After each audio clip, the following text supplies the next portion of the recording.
हम जो कुछ अपने ज्ञानेंद्रियों के जरिए अनुभव करते हैं वह बाह्य जगत का एक भाग है। हमारी समस्त भौतिक आवश्यकताएं इस बाहरी संसार के माध्यम से ही पूरी होती हैं। चूँकि हमारी समान दिनचर्या में हमें जिन चीज़ों की आवश्यकता पड़ती है हम उनके लिए पूर्णतः बाह्य जगत पर निर्भर हैं।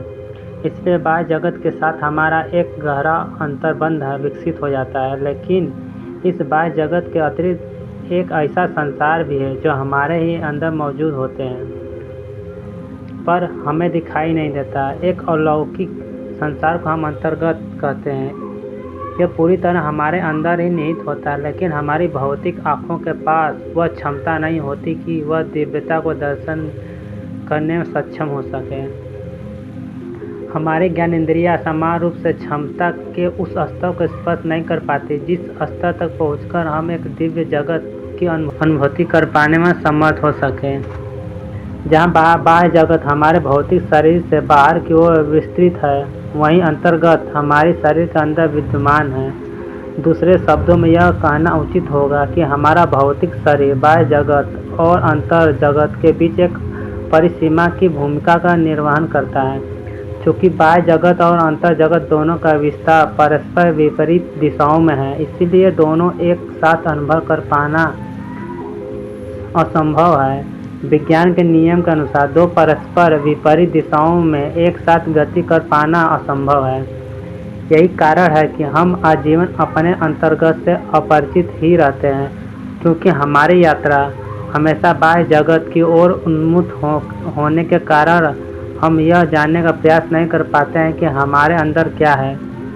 अगर हम खुद से कुछ प्रश्न किए जाए, उदाहरण के लिए मैं कौन हूँ, मैं कहाँ से आया हूँ, मेरे आने का प्रयोजन क्या है, उद्देश्य सिद्धि के बाद मैं कहाँ जाऊँगा, तो इतना निश्चित है कि आमतौर पर हम इन प्रश्नों का उत्तर खोज पाने में असफल रहेंगे।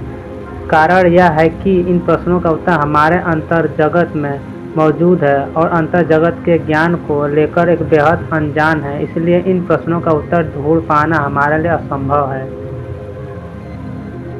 यह प्रश्न नितांत गूढ़ प्रश्न है। इसका उत्तर प्राप्त करने के लिए हम कुछ समय के लिए बाहरी संसार से विमुख होकर अपने आंतरिक जगत में कदम रखते हुए अपनी गहराइयों में उतरना पड़ेगा, जहाँ हमारी संसार व्यापक आयाम तक फैला हुआ है। वहीं आंतरिक संसार नितांत सूक्ष्म आयामों एवं विद्यमान है। अंतर जगत की यही सूक्ष्मता से बाह्य जगत में भिन्न कर देती है। सूक्ष्मता के कारण ही आंतरिक जगत ज्ञानेंद्रियों की क्षमताओं से परे हो जाता है। अंतर जगत की यात्रा ध्यान के माध्यम से किया जा सकती है। ध्यान का अर्थ है मन में शून्य विचारों का होना। मस्तिष्क में विचारों की उत्पत्ति से पूरा योगदान बाह्य जगत का होता है और विचारों के उपस्थित रहते हुए ध्यान की अवस्था को प्राप्त नहीं किया जा सकता। कुल मिलाकर अपने आंतरिक जगत की यात्रा के लिए हमें बाह्य जगत के विमुखता सुनिश्चित करनी होगी। हमारे अंतर जगत में क्षमताओं एवं संभावनाओं का एक मूल्य कोष छिपा हुआ है, लेकिन हम अपने संपूर्ण जीवन में बाहरी संसार को अपराधी के कारण अपने अंदर छिपे एक बेकीमती खजाने को प्राप्त करने में प्रयत्न नहीं करते। हमारे अंतर जगत की यात्रा के रथ का सारथी हमारा अंतर मन होता है। एक बार अगर हमने अपने अंतर मन को साध लिया तो फिर हमारे लिए अपने आप को जानना और तमाम प्रश्नों का उत्तर ढूंढ पाना, जो अपने आप में बड़ी गुणवत्ता को शामिल किए हुए थे, एक सरल कार्य हो जाता है।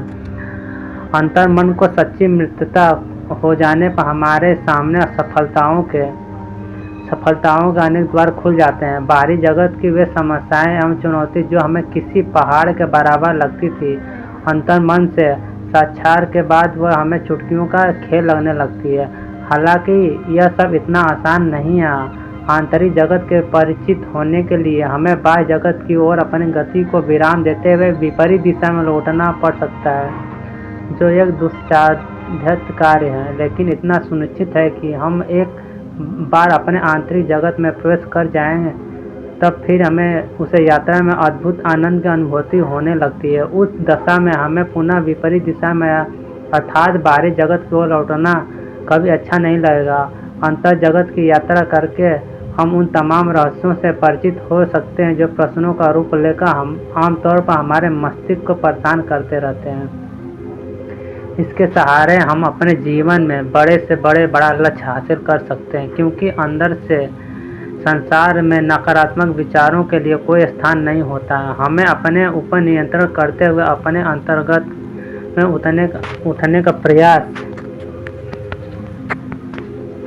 करना चाहिए। इस यात्रा में आरंभ में कठिनाइयाँ आ सकती है, मगर एक बार यह यात्रा सिद्ध हो जाने पर हम जीवन को तमाम दुखों कठिनाइयों से काफ़ी हद तक मुक्ति पा सकते हैं। ऐसा होने पर उपरांत हम अपने आप ही बाहरी विषयों से दूरी बनाते हुए अंतर जगत की सुंदरता में खुश रहेंगे और खुशी बांटेंगे।